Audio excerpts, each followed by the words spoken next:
Ser podcast.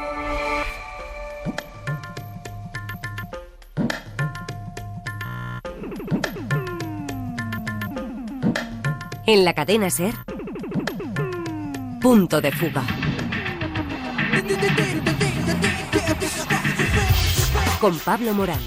Hola a todos, bienvenidos a Punto de Fuga. Cada vez más voces y cada vez más pruebas nos demuestran el sinsentido de la guerra ilegal contra Irán.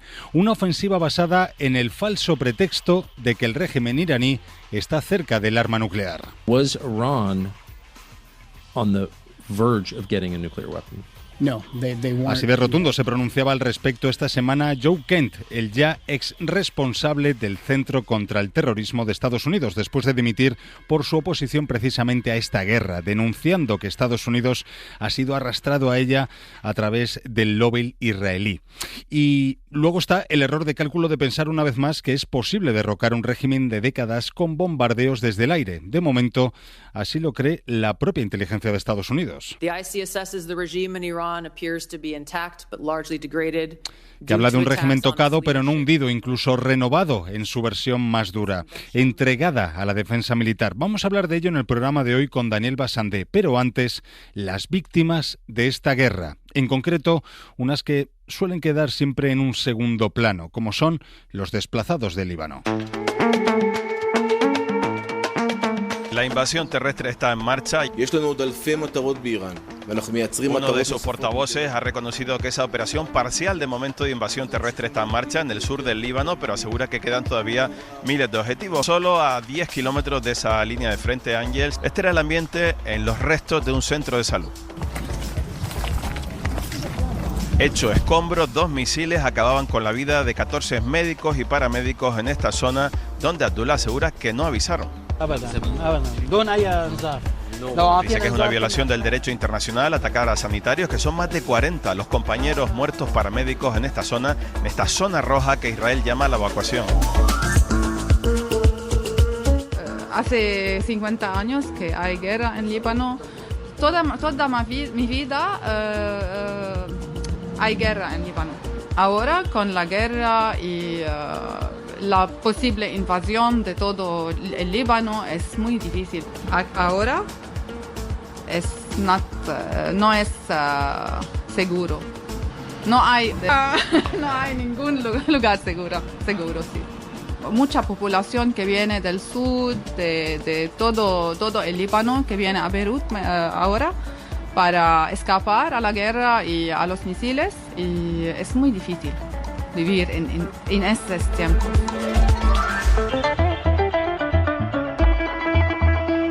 Testimonios como el de esta libanesa que está recogiendo sobre el terreno nuestro enviado especial Nicolás Castellano. Nico, ¿cómo estás? Hola Pablo, ¿qué tal? Bueno, es una afectada al fin y al cabo, ¿no?, por esta renovada ofensiva de Israel sobre el Líbano, que está dejando más de 1 millón de desplazados, muchos redesplazados, ¿no?, de nuevo, después de que volvieran al sur del Líbano y han tenido que volver a huir de sus casas con esta nueva ofensiva. Karina tiene 50 años y ha vivido toda su vida en guerra. Es un poco el testimonio que te quería compartir y con los oyentes, porque es el perfil del libanés medio. Es decir, tan acostumbrados al desplazamiento forzoso, a la guerra, a los intentos de invasión terrestre por parte de Israel. El primero aquí en Beirut fue en el año 82 y ha llovido. Así que era una manera de introducir el contexto actual, en el que desgraciadamente los libaneses, los beirutíes, hemos recorrido todo el país, pues están resignados a padecer una guerra que no es la suya, porque en teoría era contra Irán y el régimen de los ayatolás, pero resulta que más de la mitad de los muertos de esta guerra los está aportando el Líbano. Una guerra, Nico, y unos ataques que tampoco, igual que ocurría en Gaza, no están respetando ningún tipo de límites, ¿no? Escuchábamos ahora, o rescatábamos tu crónica de la destrucción de un centro de salud al sur del Líbano, en el que murieron solamente en ese centro al menos 14 médicos, ¿no? Lo que da la medida de, en fin, de nuevo Israel que va con todo ahí a esa zona del Líbano.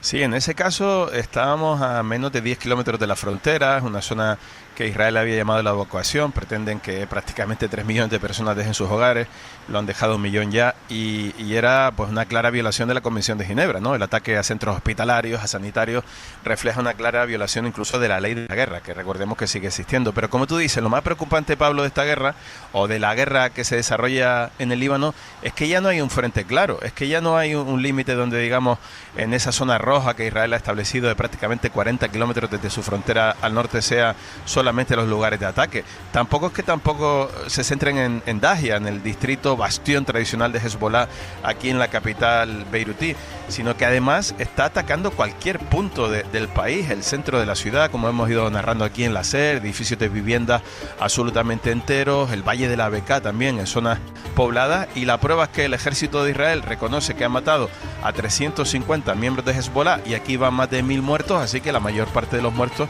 más del doble, serían civiles. Muchas voces dentro de Israel incitando a Netanyahu para que lance una invasión masiva a gran escala, ¿no?, del sur del Líbano. Nico, ¿cómo fue ese camino hacia el sur del Líbano y la vuelta? ¿Qué viste? Porque eso tenía que ser un peregrinaje, ¿no?, de esos desplazados. ¿Tuviste que ver el éxodo de esas personas?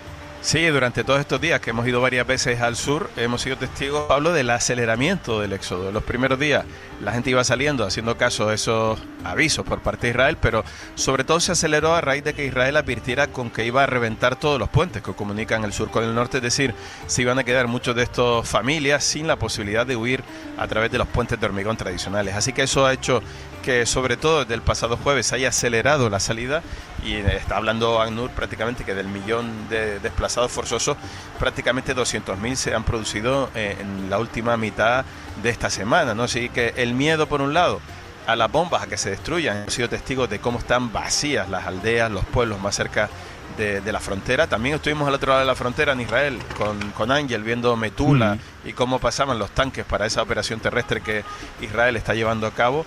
Pero también es cierto, Pablo, que de momento Israel no está pudiendo avanzar lo que se creía o lo que presumía su propaganda militar. Están solo a 4 o 5 kilómetros al norte, no están pudiendo avanzar, y eso demuestra que Hezbollah sigue manteniendo una capacidad de ataque y de defensa sorprendente, sobre todo porque la propaganda israelí y americana decía el año pasado, cuando terminó la guerra aquí, recordarás que estaban prácticamente reducidos y habían acabado con Hezbollah, pero la realidad es que no es así, ¿no? ¿Y esos desplazados, Nico, dónde van? Pues básicamente se centran desde Beirut hacia el norte, se han tenido que ir habilitando colegios. Hemos estado en Saida, o en Sidón, como le llamamos en el castellano, a esa ciudad mítica de 6.000 años de historia. Allí hay un montón de colegios, Pablo, absolutamente atestados de familias de refugiados, colegios, aulas universitarias, ya no cabe la gente allí. Y lo que está haciendo el gobierno es habilitar estadios. Por ejemplo, aquí en Beirut visitábamos el otro día el Estadio Nacional, donde juega el equipo de fútbol nacional. El primer día al que visitábamos el estadio había 600 personas, y hace unas horas que hemos vuelto a estar había 1.500. Han tenido que habilitar, nos dice también desde el gobierno, el Ministerio de Salud y el ACNUR, campos de desplazados incluso en el norte, en Trípoli. Hemos estado en centros de la Iglesia Católica griega, el Patriarcado griego, aquí en el norte de Beirut. Pues prácticamente el Líbano ahora mismo es un campo de desplazado entero, y estamos hablando de que 1 de cada 5 libaneses está viviendo ahora mismo fuera de su casa por el miedo a las bombas israelíes, ¿no? Las organizaciones cumpliendo un papel fundamental, como vamos a comprobar enseguida. Nico, gracias, cuídate. Un abrazo enorme. Y atendiendo a esos desplazados, equipos como los de Médicos Sin Fronteras, podemos saludar al responsable de logística de la organización en Nabatie, que es una de las localidades al sur del Líbano directamente afectadas por esos ataques de Israel de los que hablábamos con Nico. Vamos a saludar a Cristian Traconis. Cristian, ¿cómo estás? Hola Pablo, buenos días, ¿cómo estás? Bien, ¿y tú? ¿Todo bien? ¿Cómo están siendo estos días, Cristian? Creo que, directamente habéis tenido que evacuar, ¿no?, ese centro en el que trabajabais. Así es, justo, vaya, como bien mencionabas, estos últimos días, en total las últimas semanas, han sido caóticas en cuanto a la situación que se está viviendo aquí en Líbano, justamente con la escalada de las hostilidades y la escalada de la intensidad de los bombardeos israelíes, que sobre la madrugada del 2 de marzo, y para datos del miércoles, de este miércoles, justo van más de ya 1 millón de personas desplazadas y más de ya 1.000 personas asesinadas. Como bien mencionabas, tuvimos que evacuar desde nuestro proyecto de allá del sur para reubicarnos aquí en Beirut y darle atención y a todas estas personas desplazadas, también por ahí mapear un poquito de dónde se están moviendo y poder reorganizar y recanalizar nuestra energía para esta situación.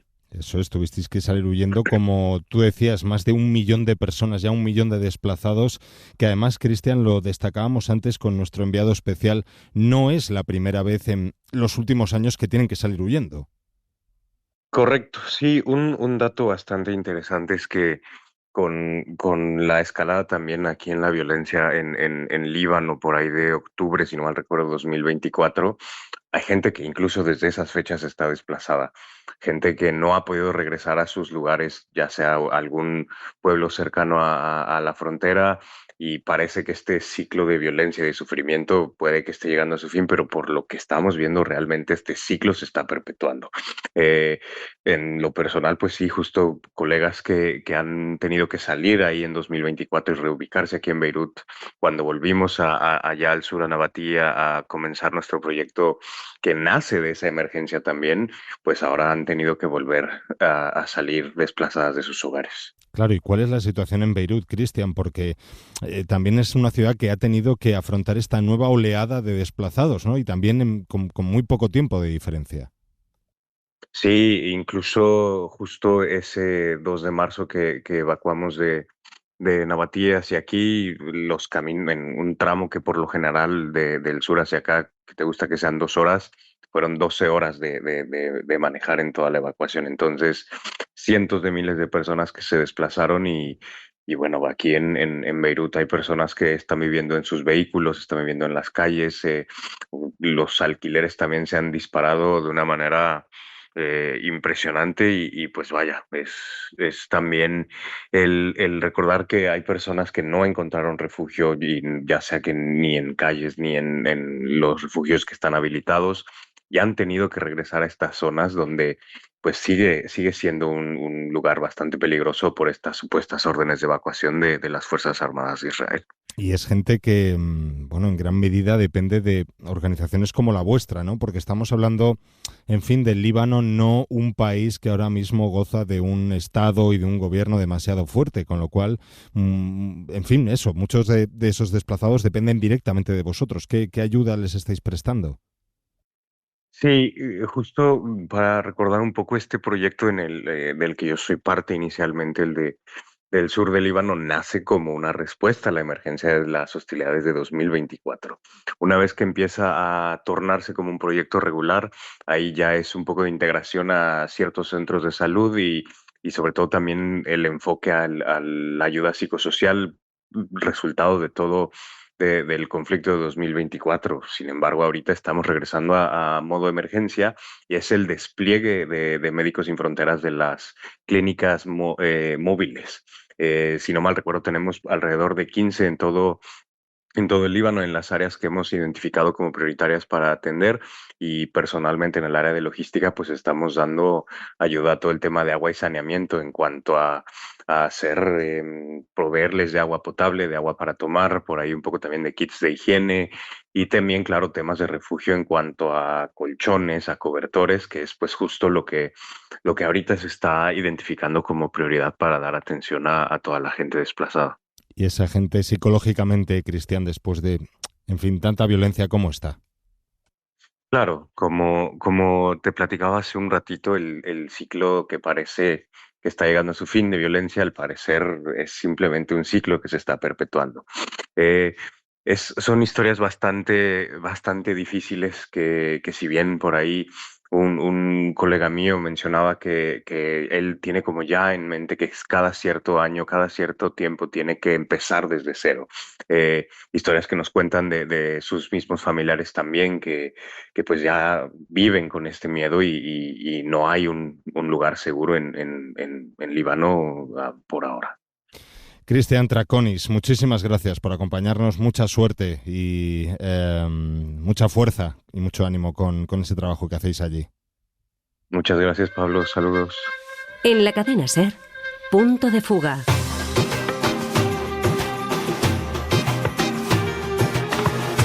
y en el foco principal el régimen resiste. El régimen iraní no es un régimen personalista, es un régimen institucional que se apoya en diferentes y varias instituciones en el país, con lo cual si uno cae inmediatamente es reemplazado, y de hecho es lo que ocurrió cuando fue asesinado el líder supremo. Veo muy difícil la imagen, por ejemplo, que hubo en Irak cuando la caída de la estatua de Saddam Hussein, que fue hemos vencido, decían los americanos, ya hemos vencido. Aquí lo veo muchísimo más difícil. Dentro de los radicales hay algunos que son un poco reformistas, pero ahora mismo la cúpula es cada vez más radical y lo que está reemplazando, los que están matando son, como he dicho, son cada vez más radicales. Los propios guardianes islámicos, estos duros, se dividen en dos grupos. Hay otra línea que cree que aunque no ganen la guerra, van a prender fuego al mundo. Estos son los suicidas martirio, ¿no? Que es la línea de Imam Hussein, que es el sector, la secta a la que pertenece toda la familia de Khamenei. Ellos pertenecen a la secta Mahdaviyun de Mahdi. Esto era tan peligroso, esta asociación a la que pertenecía o simpatizaba Khamenei, que Khomeini la prohibió durante su mandato, pero nunca desaparecieron. Es más, se expandieron por todo lo que son los basillís y los guardianes islámicos son de este sector. A las voces del ex embajador de España en Irán, Ángel Losada, y de la politóloga iraní Nazanin Armanian, con los que hemos hablado esta semana aquí en la SER sobre el futuro del régimen de Teherán, vamos a sumar ahora la opinión del analista también de origen iraní, Daniel Bassandeh. Hola Daniel, gracias por acompañarnos. Muchísimas gracias, un placer. En estas 3 semanas que llevamos de guerra, Estados Unidos e Israel han descabezado al régimen iraní, empezando por la muerte del líder supremo, ¿no?, en los primeros bombardeos. Pero ¿hasta qué punto, Daniel, está tocado este régimen? Sí, el régimen iraní tiene capacidad de respuesta y de intentar dominar la escalada actual de la guerra, sobre todo a través del bloque del Estrecho de Hormuz y también intentar regionalizar la crisis y el enfrentamiento con Israel y sobre todo con Estados Unidos. Es evidente que Irán está siguiendo una estrategia militar puramente de guerra y de resistencia. Y aquí la clave está si realmente hay una estrategia política más allá del conflicto bélico, porque lo que estamos viendo es que Irán está encaminándose hacia un proceso de militarización donde se va a priorizar siempre la estrategia militar y, claro, en un escenario de guerra donde todo apunta a que Israel quiere arrinconar a Irán en ese contexto, está por ver hasta qué punto esta estrategia de militarización podría tener algún tipo de combinación con una estrategia política más allá del conflicto bélico, con lo cual, encaminándose hacia la militarización, Irán va a intentar resistir y sobre todo sobrevivir, porque no se le está ofreciendo al régimen ninguna salida negociada hasta el momento. Y sobre todo Israel no quiere una salida negociada del conflicto. Y esa militarización, Daniel, me sugieren las 2 siguientes preguntas. Una, que toman posiciones el ala dura, ¿no?, dentro de del régimen de los ayatolás. ¿Gana o se refuerza el ala dura? Efectivamente, porque lo que estamos viendo ahora mismo en Irán es que primero hay una incertidumbre acerca del estado actual del líder supremo porque no ha tenido una aparición pública. Israel está acabando con las cabezas pensantes de la República Islámica, aquellos que han dado forma, ¿no?, y una estrategia política. Y esa arquitectura actual, ¿no?, estamos viendo cómo se está debilitando. Con lo cual es evidente que los militares están tomando el poder, al menos de una forma silenciosa. Pero es evidente que la estrategia ahora mismo en Irán es puramente militar. Y claro, cuando uno tiene una estrategia militar es sobre todo pues para intentar sobrevivir en el poder. Y ahora mismo en Irán necesitan un nuevo equilibrio de poder para afrontar esta guerra, sobre todo más al corto plazo, porque es evidente que el largo plazo ahora mismo parece muy lejano, y es que en Irán ahora mismo no hay una estrategia más allá de la guerra. Claro, y eso por tanto lo van a sufrir de entrada los propios iraníes, ¿no? Evidentemente, los iraníes son los principales perjudicados de esta situación. Hay muchísima incertidumbre. Al final, el interés, el futuro de Irán está marcado, ¿no?, por los intereses ahora mismo que tiene Israel y sobre todo Estados Unidos y también del propio régimen. Con lo cual ahora mismo son rehenes del propio contexto interno y del contexto externo. Israel lo que busca con los últimos ataques, no solo con acabar con las cabezas pensantes de la República Islámica, es que Irán permanezca débil en la región, que Irán no sea una amenaza no solo en términos militares, sino también económicos y de expansión de poder regional, y sobre todo también debilitar al Golfo Pérsico.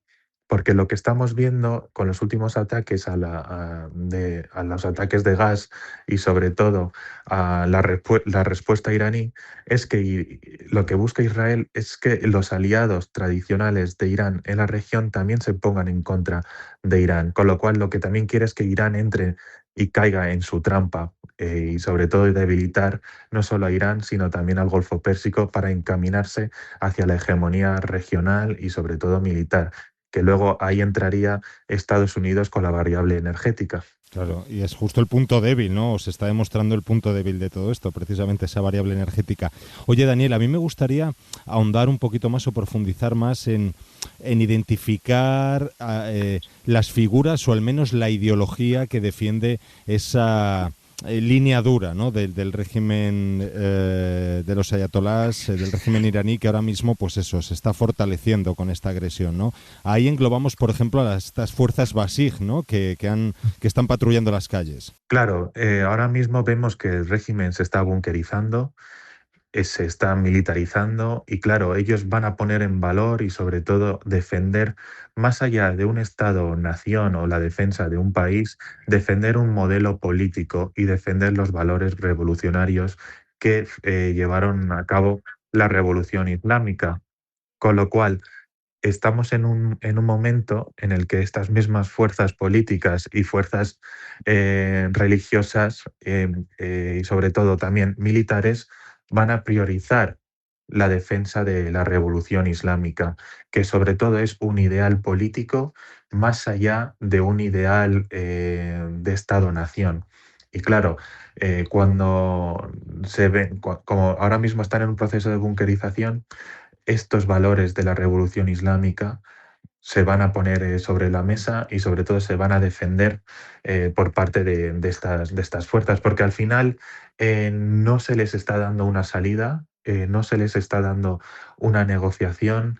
Israel y Estados Unidos no tienen en cuenta los intereses de seguridad de la República Islámica y cuando se ven arrinconados y no hay interlocutores y parece ser que no hay intención ahora mismo de abrir un proceso de negociación para intentar encaminar esta desescalada, es muy probable que vayan a ser más estratégicos a la hora de hacer sus ataques, de intentar utilizar esta crisis para consolidar también su poder dentro de Irán y sobre todo ponerle los costes políticos y económicos a los países de la región. Y que nadie se mueva, ¿no?, dentro de Irán. Que ellos a los que prometió ayudar Trump precisamente lo van a tener más difícil todavía. Sí, porque ahora mismo hay muchísima incertidumbre y el foco está puesto en la guerra. La población claramente está en una posición de mucha incertidumbre y tiene miedo, ¿no?, al desarrollo de la guerra y sobre todo también del día después. ¿Qué es lo que va a ocurrir después en Irán, ¿no? ¿Cómo el régimen saldrá más debilitado o vamos a ver una militarización más galopante? Con lo cual la población nuevamente va a sufrir las consecuencias, ¿no? Pero es evidente que el desenlace de la guerra es lo que va a determinar el futuro político de Irán y bueno, todo apunta ahora mismo que Israel lo que quiere es llevar este conflicto al terreno de batalla y que se resuelva en la guerra. Y claramente Irán ahora mismo está en una situación está en una posición muy complicada porque no solo se está jugando el futuro de la República Islámica, sino también se está jugando el futuro de Irán. Daniel Bassandé, muchísimas gracias por acompañarnos. Un placer, muchísimas gracias.